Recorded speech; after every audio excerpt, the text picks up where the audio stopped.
여러분은 스트레스를 어떻게 푸세요? 많은 사람들이 이제 달고 맛있는 음식을 먹는다 그래요.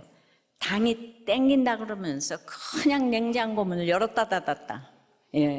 음식 주문 앱을 열거나 직접 편의점에 이제 달려가기도 하는데요. 그리고는 아무 생각 없이 막 먹고, 이걸 정서적인 폭식이라고 하죠. 나쁜 기분을 풀기 위해서 폭식을 하는데요. 2016년 발표된 생리학 논문에 따르면 정서적 폭식을 하는 사람들은 음식 섭취 후에 죄책감과 우울감 같은 부정적인 감정을 훨씬 더 많이 경험한다고 해요. 게다가 이런 폭식이 몸에 좋을 리가 없지요. 근데 알아요, 먹는 사람도. 근데 멈추지 못해요. 나름 이유를 대면서요. 그래서 정서적 폭식은 자기 파괴 증후군의 일환이라고 해요. 안 좋은 거라 멈춰야 하는 줄 알면서도 멈출 수가 없는 어려움이에요. 술과 담배, 바람, 게임, 마약 같은 중독도 자기 파괴 증후군이라고 볼 수 있는데요. 또 무모한 도전 같은 이런 실수 반복, 같은 실수 반복, 자해 같은 것도 다 자기 파괴 증후군입니다. 그러니까 그때는 좋지만 결국 화를 자초하는 일이에요. 자, 오늘 다 끊어지길 바랍니다. 오늘 본문 주인공 아마샤 왕도 멈춰야 하는 데서 멈추지 못하고 화를 자취합니다. 혼자 사는 자취가 아니고 스스로 매를 번다는 뜻의 자취예요. 사소해 보이던 문제가 결국 큰 화로 이어지고 마는데요. 오늘 어찌하여 화를 자취하느냐라는 말을 직접 듣고도 아마샤가 멈추지를 못해요. 오늘은 이렇게 화를 자취하지 않으려면 어떻게 해야 되는지 생각해 보겠습니다. 화를 자취하는 것은 첫째, 회개가 없는 정직 때문이에요. 1절부터 4절입니다. 이스라엘의 왕 여호아스의 아들 요아스 제2년에 유다의 왕 요아스의 아들 아마샤가 왕이 되니 그가 왕이 된 때에 나 25세라 예루살렘에서 29년간 다스리니라. 그의 어머니의 이름은 여호와따뇨 예루살렘 사람이더라. 아마샤가 여호와 보시기에 정직행하였으나 그의 조상 다윗과는 같지 아니하였으며 그의 아버지 요아스가 행한 대로 다 행하였어도 오직 산당들을 제거하지 아니하였으므로 백성이 여전히 산당에서 제사를 드리며 분향하였더라. 자, 북이스라엘과 남유다는 이제 같은 연대를 써서 이제 같이 가는 형제 나라예요. 완전히 다르지만 다시 남유다 무대입니다. 성전 수리했던 요아스의 아들 아마샤의 이야기예요. 제사장 여호야다는 그 요아스 왕을 두 아내에게 장가들게 했지요. 그래서 그중 한 명이 예루살렘 사람 여호와단이었어요. 여호와의 기쁨이란 뜻의 이 아마샤의 어머니입니다. 당연히 믿음 있는 집안 출신이겠죠. 이 아들 아마샤를 믿음으로 키우려고 했을 거예요. 그래서 아마샤는 여호와 보시기에 정직행한 왕으로 자랄 수 있었습니다. 우리가 이제 남유다의 역사, 솔로몬 이후에 르호보암부터 마지막 시드기야까지 남유다 왕이 총 20명이었는데요. 그중 여호와 보시기에 정직히 행했다는 평가를 받은 왕은 8명밖에 안 돼요. 자, 아사, 여호사밧, 요아스, 아마샤, 우시야, 요담, 히스기야, 요시야. 그 20명의 반도 안 되는 거예요. 근데 북이스라엘의 왕은 전부 19명인데 한 달 통치하고 살해된 살룸 외에는 전부 악하다. 여호와 보시기에 악하다는 평가를 받았어요. 사실 정직하다는 것은 치우치거나 기울어지지 않았다는 것인데요. 그러기도 얼마나 어렵습니까? 최고의 신앙 전통과 환경을 갖춘 유다 왕들이 이 모양이면 이제 말 다 한 거죠. 근데 저 북이스라엘 왕은 워낙 반역을 해서 세웠잖아요. 기준 자체가 여로보암 왕이에요. 가장 악한 왕이 기준이에요. 이들에게는 정직한 길은 기대하지도 않아요. 여로보암의 길에서 떠나기만 해도 칭찬을 해주려고 하는데 그렇게 한 왕이 단 한 명도 없어요. 그렇게 개혁자 예후도 여로보암의 죄에서는 떠나지 않았어요. 그러니까 우리는 이렇게 사람을 따라가려고 그래요. 딱 북이스라엘이 그렇습니다. 아마샤는 여호야다의 교훈을 받은 아버지 요아스가 행한 대로 정직하긴 했지만 다윗과 같지 않았다는 말이 오늘 붙었어요. 남유다 왕들은 늘 기준이 다윗이에요. 무슨 말입니까? 택자라는 것이죠. 북이스라엘 왕과 비교해 남유다 왕은 직계 택자를 상징해요. 다윗의 씨, 예수의 씨 말입니다. 그러니까 다윗의 씨는 예수님이 올 가문이니까 모든 상황에 영육간의 기준이 높습니다. 똑같은 잘못을 해도 왜 저 사람은 안 걸리고 나만 걸리냐. 조금만 잘못해도 딱 걸리고 조금만 실수해도 야단을 맞는 것이 재수가 없는 게 아니고요. 사랑과 기대의 표시예요. 근데 사람의 사랑과 기대가 아니라 하나님의 사랑과 기대입니다. 그러므로 사람과 사건으로 하나님이 사랑하시니까 양육해 가시는 거예요. 인간 막대기. 그러니 이제는 왜 나한테만 이래? 하나님이 계시면 이럴 수 있어. 이런 얘기 하지 마시고 감사하시기 바라요. 근데 이제 정직히 행하였으나 산당 제사를 제거하지 못했다. 이게 뭘까요? 산당은 가나안 토속 신앙의 유산이에요. 산 위에 세워두고 우상에게 복을 빌던 장소예요. 이스라엘 사람들도 성전이 생기기 전에 다 산당에서 제사를 드렸는데요. 하지만 원래 있어서 안 되는 우상 숭배 장소입니다. 성전이 생긴 뒤로는 제거해야 될 곳이었는데, 하지만 남유다 왕 대부분이 예루살렘 성전도 있는데 산당을 다 내버려 두었어요. 편리성 때문에. 근데 누가 요걸 제거했냐면 히스기야하고 요시야만 제거했어요. 그래서 이 왕을 아주 이대 성군이라고 하는 거예요. 그리고 가장 부유하고 강했던 솔로몬은 오히려 이제 산당을 세웠습니다. 따라서 유다 왕들에게 산당은 이론적으로는 있는 게 비정상적인 곳이었지만 현실적으로는 있는 게 정상이고 없는 게 비정상인 장소였어요. 너무도 익숙한 일상이어서 그것이 악인지도 인식하기 어려울 지경이었어요. 좀 유식한 말로 악의 평범성, banality of evil, 이라고 하죠. 사회 전반적으로 너무 평범하게 되어서 악인줄도 모르고 이 저지르는 악이 있다는 거예요. 유다 왕들에게는 이 산당이 이런 평범 속에 저질러지는 악이었습니다. 그러나 아마샤 입장에서 보자면 이 산당을 내버려 두는 건 어쩔 수 없는 일인 거예요. 존경하는 우리 아버지도 내버려 둔 일, 우리 조상 누구도 제거하지 못한 일인데 내가 뭘 어쩌겠나? 할 수 있는 거 다 했잖아. 아버지가 행하신 대로 다 행했잖아. 그 이상 내가 뭘 더 어떻게? 내가 잘하는 거 99가지인데 한 가지 못한 것 가지고 왜 그래? 이렇게 죄와 타협하는 게 화를 자취하는 시작이 되는 거예요. 개성은 우리가 누구인지 말해주는 것이지만 자기 중심성은 우리의 죄성이 표현된 거예요. 자, 이거 예를 한번 들어보면요. 인구가 정상적으로 많은데 반려견을 키운다면 괜찮아요. 근데 지금 1,500만 마리가 훨씬 넘어간 지금 점점 자식의 자리를 차지해가고 있어. 하나님 자리에 사람이 있고 그 사람 자리에 반려견이 있는 거예요. 먹고 살 것이 있는데 왜 결혼을 하며 왜 자식을 낳냐는 것이에요. 그러니까 나만 바라보고 있는 상대를 찾은 거예요. 24시간 나만 바라보.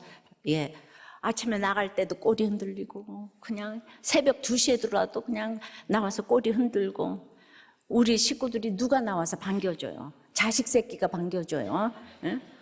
아내분께서 반겨줘요. 그냥 쓸데없이 왜 자식 낳아 고생하냐가 요즘 산당인 거죠.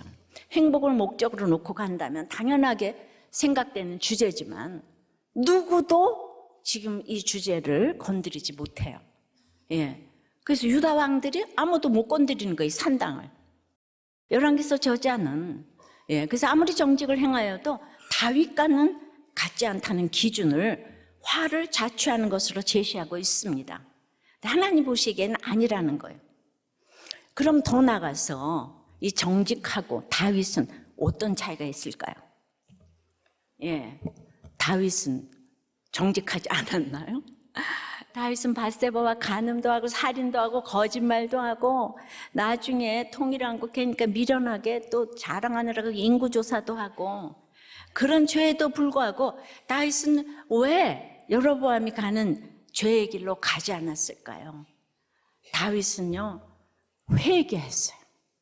다윗은 정직과 회개의 큰 차이인 거예요. 보세요. 여로보암, 요아스, 아마샤나 그 집에 회개했다는 말이 성경 어디에도 없지 않습니까? 내가 자녀에게 줄 최고의 유산은 내가 완전한 것이 아니고 회개하는 모습을 보여주고 가는 거예요. 여러분은 처음부터 10층에서 사는 사람을 정직하다고 하죠. 다윗의 길은 지하실에서 회개하며 1층으로 겨우 올라오는 사람을 말해요. 그런데 회개 없이 산당 예배를 드리면서 정직하게 행했다는 것이 화를 자취하는 길이라는 거예요. 근데 회개가 마음대로 안 되니까 자꾸 요아스처럼 인간적으로 하려고 하다 보니까 3번 치다가 멈추는 거예요. 회개가 안 되는 사람은 뭐든지 생색이 나요. 예, 그냥 하나님을 등에 업었는데, 근데 우리도 반드시 해야 하는 줄 알면서 다 어쩔 수 없다, 이쯤이면 되었지, 이해해줘야 할 만한 상황이 있는 것 같아. 그것이 하나님이 제거하라고 하시는 산당이라면 제거해야 되는 거죠. 그러니까 부모 때문에, 가정 형편 때문에, 신체 조건 때문에, 아픈 형제자매, 받은 상처, 또 불공정한 사회, 시스템이 없기 때문에, 무서운 남편, 아내, 먹고 살아야 하기 때문에 어쩔 수 없다를 외쳐야 할 이유가 우리에겐 수만 가지가 넘어요. 예. 이런저런 이유로 현실과 타협하며 산당 제사의 죄를 끊지 않으면 결국 화를 자초할 수밖에 없습니다. 지금 당장 아무 일 없는 것 같아도 결국은 유다, 북이스라엘 다 망했어요. 네. 물론 이런 한계를 한 번에 뛰어넘을 수는 없어요. 우리가 다 연약합니다. 그래도 아무리 작은 발걸음이지만 그래도 시작이 필요해요. 우리가 우리 간증 많이 듣습니다. 여러분이 타협하며 내버려두는 산당 하나 깨닫고, 내가 하나 뭐 한다고 뭐가 되겠어? 그 벽돌 하나라도 빼는 적용을 하면 여러분도 구속사의 증인이 될 줄 믿습니다. 적용 질문이에요. 나는 정직한가? 정직하다면 남을 힘들게 하는 정직이에요. 남을 살리는 정직이에요. 내 정직은 죽이는 정직이에요. 살리는 정직이에요. 예. 정치인들 중에서도 이 회개가 없이 정직한 이 반골 기질들이 만나도 이해타산이 걸리면 다들 배신을 하지 않아요? 이게 인간론이에요. 그러니까 이상한 일 당하는 것처럼 여기면 안 돼요. 요즘에 그 실버앤 골드 어르신들, 이 SG 목장이 완전히 그냥 깃발 날리고 계세요. 계속 나눔 읽어드리는데 여기에 목자님이 우리 아들만 생각하면 가슴이 미어지는 게, 내가 얼마나 답답했을까. 이분이 이제 고등학교 선생님이셨다고 은퇴하셨는데, 내가 천지 안 받는다, 어느 학부모가 뭐라 해도 나한테 천지 한 번 갖다 주면 생활기록부를 엉망으로 만들겠다, 막 공적으로 이렇게 공표하고, 선언한 것을 우리 애들이 다 알아요. 그러니까 아빠한테 감히 대들지 못했어요. 애들이 항상 나한테 했던 말은, 너무너무 듣기 싫었던 그 말이 뭐냐면, 아빠, 내가 알아서 할게. 우리 애들은 한 번도 아빠한테 반항한 적이 없어요. 진짜 우리 애들이 아빠에게 말을 어떻게 해야 할까, 이런 걸 궁리하면서 생각을 한 걸 생각하면, 그 아이들이 느꼈을 그 감옥, 그런 생활을 30-40년을 했다고 생각하면, 자칭 의로운 사람이라고 하는 사람하고 같이 사는 것이 정말 칠흑 같은 어둠이고 참 감옥이었구나 하는 생각이 든다고. 아이들이 나에게 대들고 화를 내고 감정적으로 부딪히고 하는 일이 있었으면 좋았을 텐데 나한테 한 번도 그런 적이 없다. 나는 그래서 아이들에게 진노를 쌓아 놓았구나. 노엽게 하지 말라고 했는데 그 노를 폭발할 수 있는 가정이 되지를 못했다. 환경이 되지를 못했다는 거예요. 그러니까 우리도 교회 싸우는 게 얼마나 좋은지 아셨죠? 이분은 서울대학을 나오셨다고요. 개척 때부터 오셨다고요. 예. 애들만 불편한 게 아니고 불편한 분이에요. 예. 너무 정직하시잖아요. 그러니까 교회도 떠났다가 잘나셔 떠났다 다시 오셨는데 생각지도 못하게 사모님이 교통사고로 그냥 이렇게 돌아가셨어요. 그리고 아이들이 다 교회를 떠났어요. 그러니까 내가 화를 자초했다고. 요새는 이렇게 회개의 나눔을 목자 모임에서 하시는 거예요. 예, 이 정직과 회개의 차이를 너무 잘 아시겠죠? 화를 자초하는 이유는 첫째 뭐라고요? 회개가 없는 정직 때문에 내가 화를 자초하는 거예요. 그러니까 화를 자초하지 않기 위해서는 두 번째는 복수심보다 말씀을 따라야 하는 거예요. 5절 6절입니다. 나라가 그의 손에 굳게 서매 그의 부왕을 죽인 신복들을 죽였으나 왕을 죽인 자의 자녀들은 죽이지 아니하였으니 이는 모세의 율법책에 기록된 대로 함이라. 곧 여호와께서 명령하여 이르시기를 자녀로 말미암아 아버지를 죽이지 말 것이 아버지로 말미암아 자녀를 죽이지 말 것이라. 오직 사람마다 자기의 죄로 말미암아 죽을 것이니라 하셨더라. 근데 아마시아의 이 연약함에도 불구하고 5절에 보니까 나라가 그의 손에 굳게 섰다고 해요. 아마시아가 태어났을 땐 요아스가 이제 22살이었어요, 아버지가. 그 아버지가 7살에 왕이 되어서 고모부의 교훈 아래 자라서 고모부가 시켜주는 결혼도 하고 아마시아 같은 아들도 낳았어요. 그런데 점점 자기가 왕이라는 현실이 크게 보였습니다. 고모부 눈치 보는 게 슬슬 답답하고 지겨워졌어요. 벗어나고 싶었어요. 결국 30살이 되었을 때 고모부를 그냥 공개적으로 혼냈잖아요. 왜 성전 수리를 시작하지 않냐고. 자기가 직접 하기 시작했어요. 실질적으로 독립을 선언했습니다. 근데 게다가 일이 슬슬 풀리니까 자기를 그렇게 위험에서 구해주고 왕까지 세워준 여호야다의 교훈에서 이제 잘났으니까 점점 멀어져 갔어요. 여러분 남유다 또 남북 이스라엘 왕 중에서 교훈을 받은 왕은 요아스밖에 없다 그랬잖아요. 예. 그러니까 그런데도 여호야다가 죽자마자 완전히 교훈의 반역자처럼 돼버려요. 그래서 결국은 나중에 자기 신복에게 살해되고 말잖아요. 요아스의 아들 아마샤는 아버지 이런 모습을 보면서 자랐어요. 그럼 아마샤는 대제사장 고모 할아버지 여호야다와 자기 아버지 요아스 왕 중에 누구 편이었겠어요? 누구 편이었겠어요? 예수 씨가 지금 이제 그렇게 되도록 여호야다가 교훈했잖아요. 예. 그런데 아버지 인생을 생각만 해도 가슴이 저리니까 당연히 하나님 편에 서 있는 여호야다를 따라야 하는데 보세요. 아버지 편을 들잖아요. 그러니까 다들 세습을 하잖아요. 그냥 내 자식밖에 없다 이러잖아요. 이걸 넘어서기가 이제 어려운 거예요. 그러니까 이것이 정직한 사람의 특징이네요. 아마샤는 집권 초기에 부친을 암살한 세력에 의해 많은 간섭을 받았겠죠. 그러나 이러한 어려움을 뚫고 그는 납작 엎드려가지고 이 쇠약해진 유다를 여호와 앞에 정직행함으로 왕권을 굳게 했어요. 예. 그런데 지금까지 이렇게 잘하다 힘이 딱 생기자마자 아마샤가 한 일이 아버지 요아스를 죽인 신복들을 죽인 거예요. 아버지 원수 갚은 거예요. 그러니까 부왕을 죽인 신복들을 죽였으나 그러니까 똑같은 이게 낙하동사인데 상처 입히고 박살내고 아마샤가 그 신복들이 아버지를 잔인하게 죽인 것 같이 자기도 그 신복들을 잔인하게 복수했다는 거예요.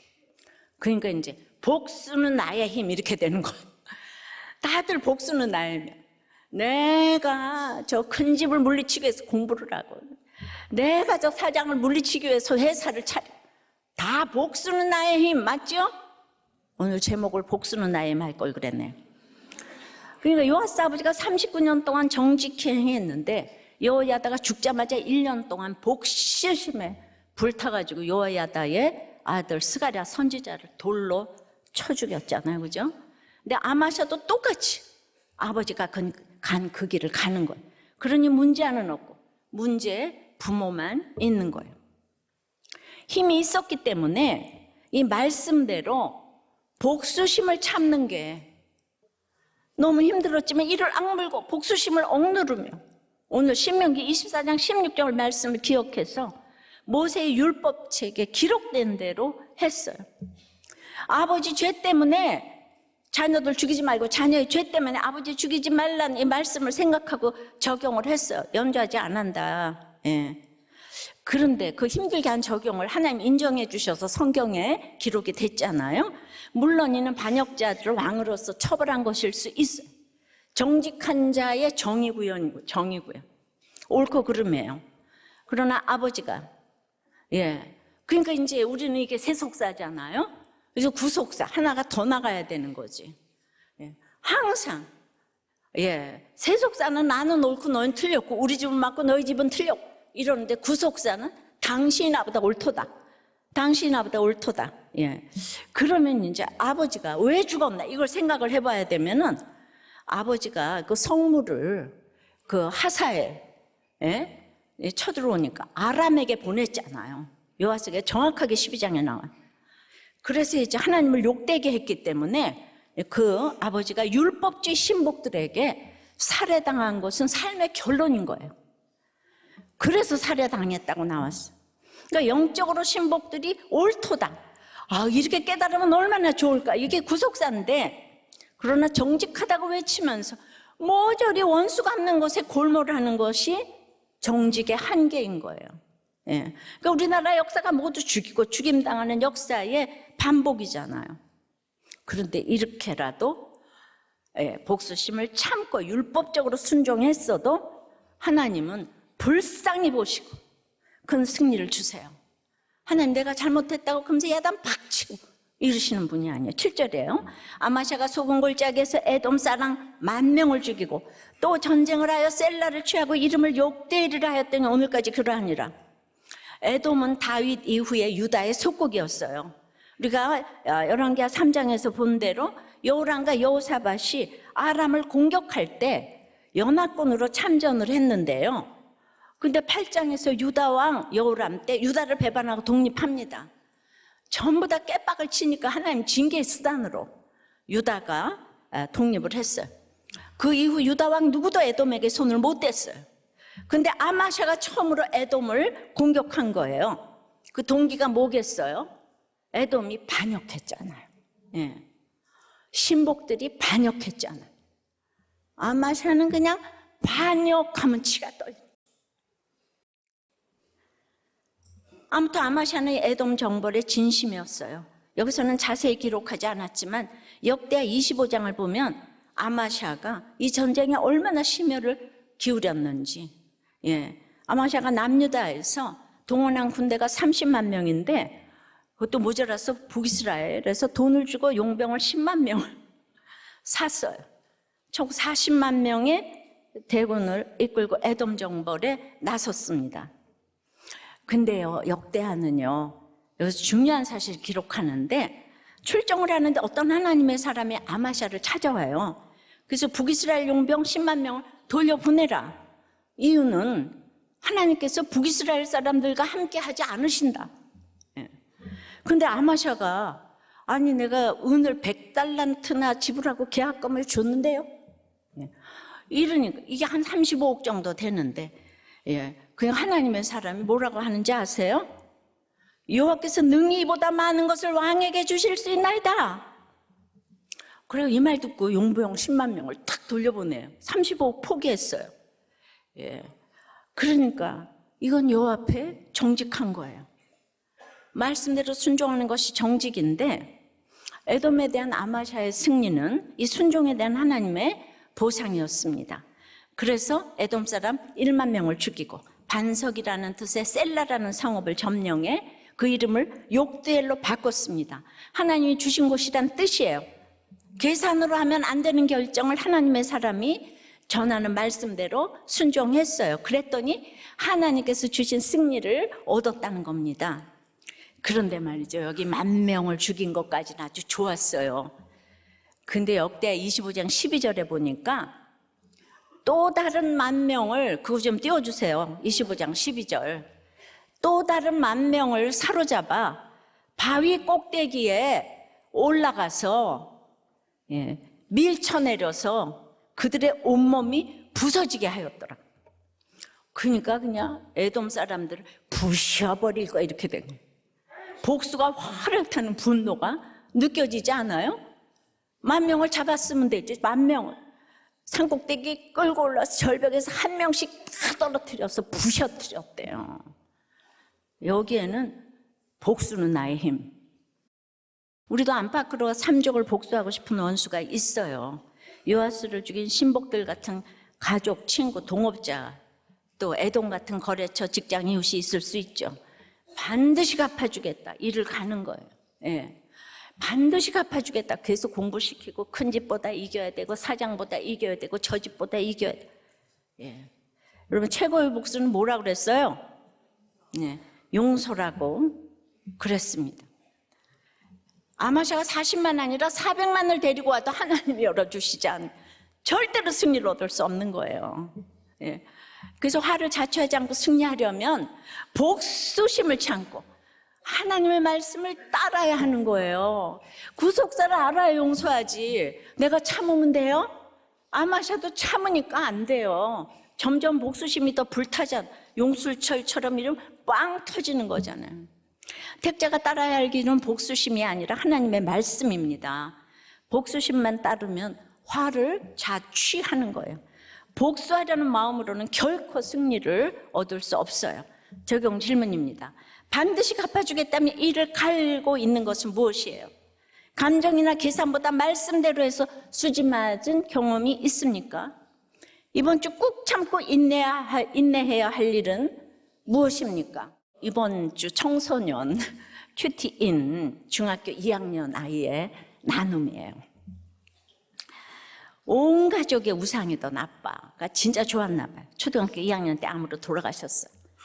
너무 울며 원망을 했는데 근데 그 고난으로 우리들 교육에 되었어요.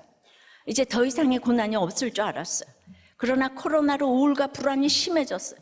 근데 엄마마저도 아프셔서 또 나를 떠날 것 같은 불안함에 할 수 있는 거는 큐티밖에 없었어요. 예. 여러분 할 수 있는 게 큐티밖에 없어야 하죠. 할 수 있는 게 너무 많아서 못하죠. 그래서 큐티를 하고 우울이 회복이 되었는데 이번에는 중학교를 입학했는데 덩치 큰 아이에게 학교 폭력을 당하는 고난이 찾아왔어요. 얘도 끝이 없는 거예요. 그러나 날마다 묵상하고 기록한 큐티가 제가 학교 폭력의 피해자임을 증명하는 귀중한 증거가 되어 주었어요. 애들 큐티 왜 시켜야 되는지 아시겠죠? 와, 그리고 우리 공동체에서 도와주고 선생님이 도와주고 진짜 좀 우리 청소년 아이들의 간증을 좀 읽어보세요. 그 본문 그날 예레미야 11장 17절에 하나님은 다른 신에게 분향하는 백성들에게 재앙을 선언하십니다. 이제 그 다음 얘기가 이렇게 말씀과 공동체에 넘친 은혜를 받았음에도 제게는 12절처럼 아직도 학벌과 돈, 게임과 인터넷, 동영상 등의 바알 우상이 가득합니다. 성적과 인정의 우상이 절대로 저를 구원하지 못함을 알고 큐티를 먼저 하며 하나님께 저희 가장 귀한 시간을 드리겠습니다. 얘 몇 학년이요? 중학교 2학년. 적용, 과제, 게임, 동영상 시청보다 큐티를 먼저 하겠습니다. 매일 기도 시간에 그날의 죄를 구체적으로 회개하겠습니다. 이 아이가 얼마나 복수심으로 들끓었겠어요. 학교 폭력의 피해자인데 가해자로. 쓰면서 한 큐티 말씀이 얘를 살렸네. 너무 잘 썼어. 예, 마지막까지 회개를 하고. 이런 공부도 잘하죠. 여러분, 이렇게 큐티하는 아이보다 못한 어른이 너무 많지요? 바로 나. 예. 한 집사님의 교회 안 나오는 두 아들은요, 너무 좋은 얘기만 하고 정직한 얘기만 하고, 예. 근데 우리들 교회 나오는 중학생 아들은 엄마나 야동봐, 그리고 솔직하게 얘기한다는 거예요. 그런데 정직한 아들과는 전혀 안 통한다는 거예요. 걔네들은 어렵기만 하고. 예. 요즘 아이들이 너무 문란하다고 합니다. 성물알 땅에 떨어졌는데 무슨 가치관이 있다고 막 할 수가 있겠습니까? 그러지 말라고 하면 안 하겠습니까? 예, 다 자기 결정권이 있는데 너무 무서운 거 있죠? 얘기를 들어보면. 이런 얘기를 집에서 엄마랑 이렇게 할 수 있어야 되는데, 이 집 식구 중에서 남편과 두 아들 아무하고도 안 통하고 이 중학생 아들하고만 통한대요. 그러니까 이게 회개하는 사람하고 통하는 거예요. 자, 화를 자취하는 것은 첫째 뭐예요? 회개가 없는 정직 때문에. 예, 화를 자취하지 않으려면 복수심보다 말씀을 따라야 되는 거예요. 세 번째는 교만도 말이에요. 네가 감히 하는 교만을 그쳐야 합니다. 8절에 아마샤가 예후의 손자 요아스의 아들 이스라엘의 왕 요아스에게 사자를 보내 이르되, 오라 우리가 서로 대면하자 한지라. 에돔 정벌에 성공한 아마샤는 북이스라엘 왕 요아스에게 대면하자고 해요. 얼굴이나 보고 식사하자는 말이 아니고요, 옥상으로 따라와, 이거에 싸우자는 거예요. 예. 그럼 갑자기 아마샤가 왜 그럴까요? 예. 성경은요 다 이유가 있어요. 역대하 기록에서 이유를 짐작하는데, 아마샤가 이제 하나님의 사람의 말을 듣고 북이스라엘 용병 10만 명을 돌려보냈잖아요. 근데 그 사람들은 그게 직업이잖아요. 그러니까 뒤통수 맞은 거예요. 예. 그래서 완전히 이제 사고를 이제 친 거예요. 베토론 등 국경에 있는 성읍들을 약탈하고 사람도 3,000명이나 죽였어요. 25장 13절에 보면. 그러니까 아마샤는 이 일에 대해 강하게 문제 제기를 하기 위해서 요아스에게 대면하자. 예. 아마샤가 하나님의 사람 말을 들은 것이지만 이스라엘 입장에서는 갑자기 일자리를 끊은 거잖아요. 예. 그러니까 이 성령이 이미 이걸 다 알아들어요. 예. 그 요아스는 도전장 받고 어떻게 했나요? 9절 10절이에요. 이스라엘의 왕 요아스가 유다의 왕 아마샤에게 사람을 보내 이르되, 레바논 가시나무가 레바논 백향목에게 전가를 보내 이르기를 네 딸을 네 아들에게 줘 아내로 삼게 하라 하였더니, 레바논 들짐승이 지나가다가 그 가시나무를 짓밟았느니라. 네가 에돔을 쳐서 피하였으므로 마음이 교만하였으니 스스로 영광을 삼아 왕궁에나 내 집으로 돌아가라. 예. 빈대떡이나 부쳐 먹어라. 지금 이러는 거예요. 어찌하여 화를 자취하여 너와 유다가 함께 망하고자 하느냐. 요아스는 나무에 우화를 들어서 대결을 거절해요. 예, 왜냐하면 형제 나라니까. 그래도 북이스라엘 남유다는 전쟁을 하면 안 되는 거예요. 요아스가 그래도 엘리사의 양육을 받고 전쟁을 하지 말자. 가시나무는 아마샤를, 백향목은 자신을 상징하겠죠. 가시나무가 백향목에게 뭔가를 요청하지만 결국 가시나무만 들짐승에게 짓밟힌다는 이야기예요. 그러면서 요아스는 전곡을 찌릅니다. 네가 에돔에게 이겨서 마음이 교만해졌구나. 그냥 거기 가만히 있어. 왜 화를 자취해? 왜 망하려고 해? 한마디로 괜히 죽으려고 덤비지 말고 가만히 있어. 이러는 거예요. 예. 이렇게 정말 이런 얘기 때문에 사표 내고 이혼하고 그러지 마세요. 이 대답을 들은 아마샤가 어떻게 합니까? 11절에 아마샤가 듣지 아니하므로 이스라엘의 왕 요아스가 올라와서 그와 유다의 왕 아마샤가 유다의 베세메스에서 대면하였더니 아마샤가 듣지 않았어요. 또 군대를 이끌고 국경 요새인 베세메스로 출정합니다.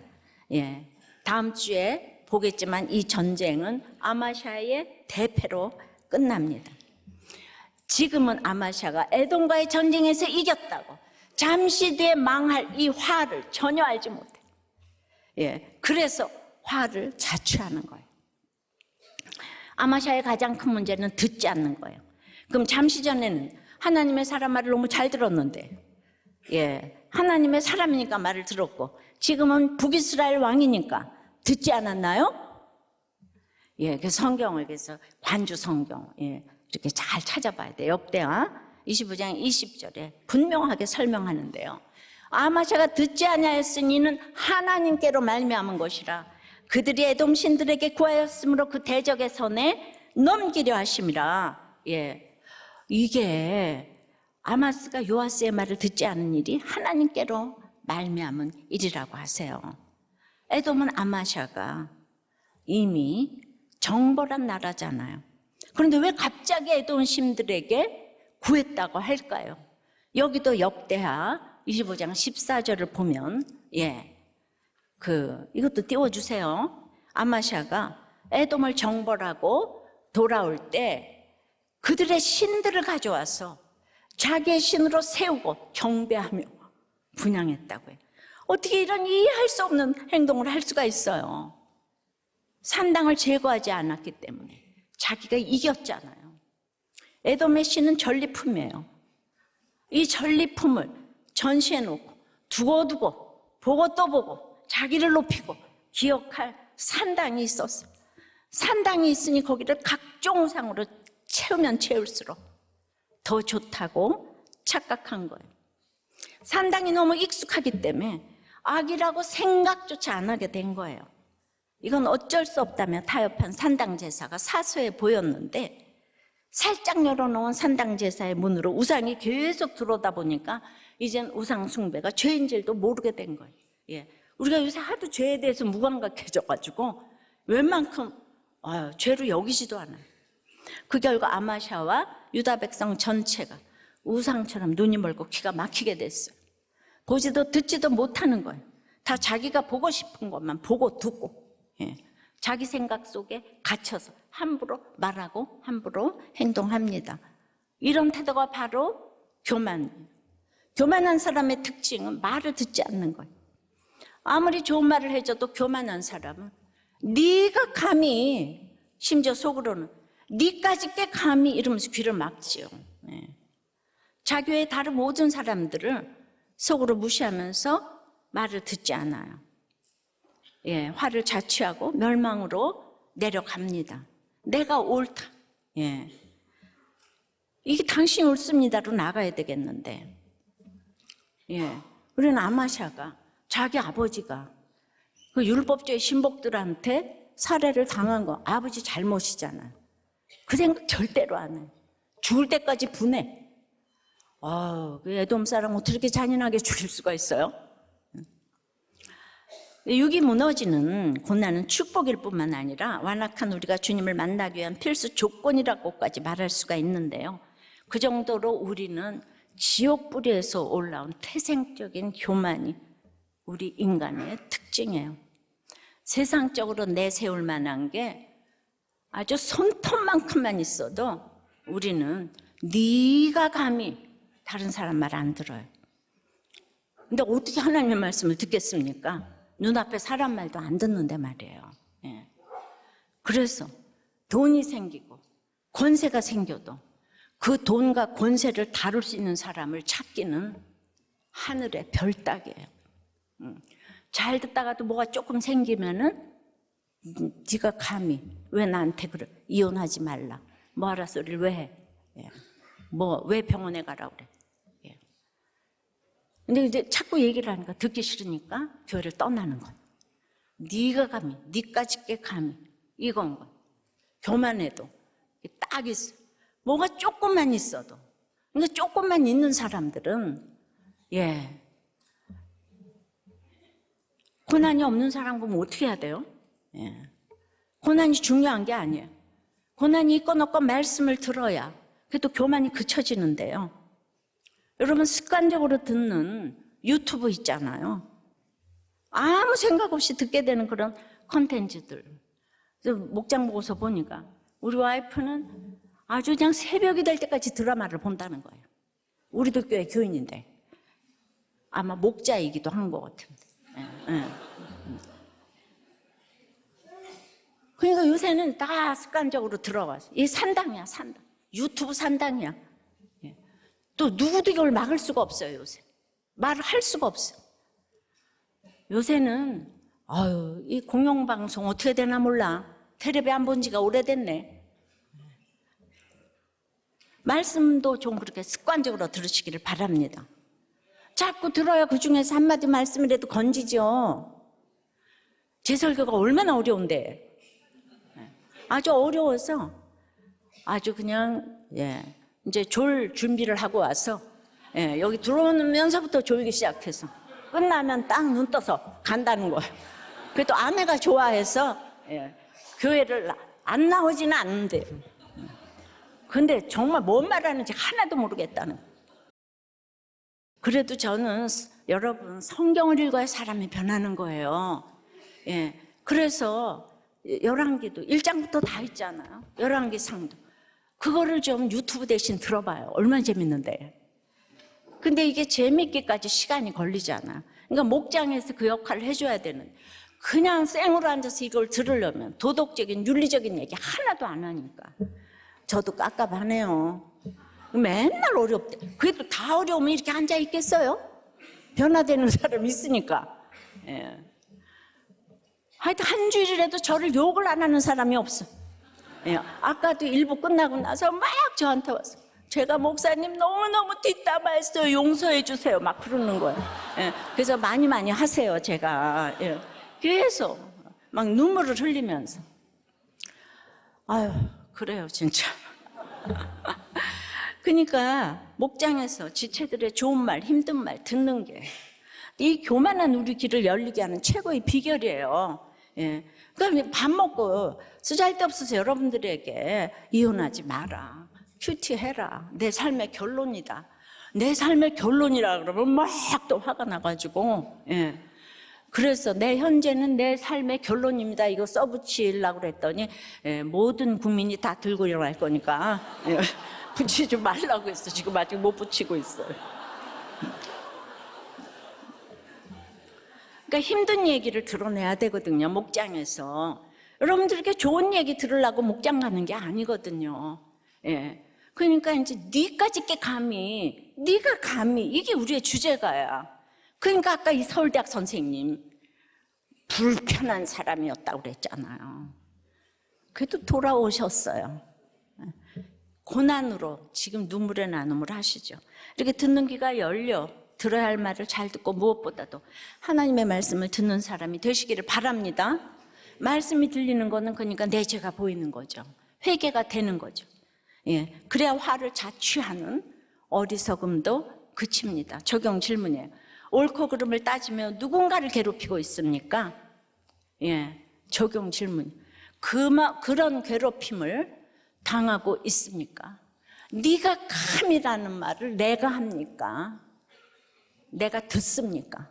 정직이 아니고 다윗의 길이 무엇인지 보여주시는 또 우리 SG 초원님의 나눔에 나는 서자라는 약재료가 있는데 아들이 나에게 너무 대들어서 며칠 큐티를 하면서 내 죄를 보고 아들한테 이제 사과하려고 했더니 나도 모르게 성령의 역사가 일어났다.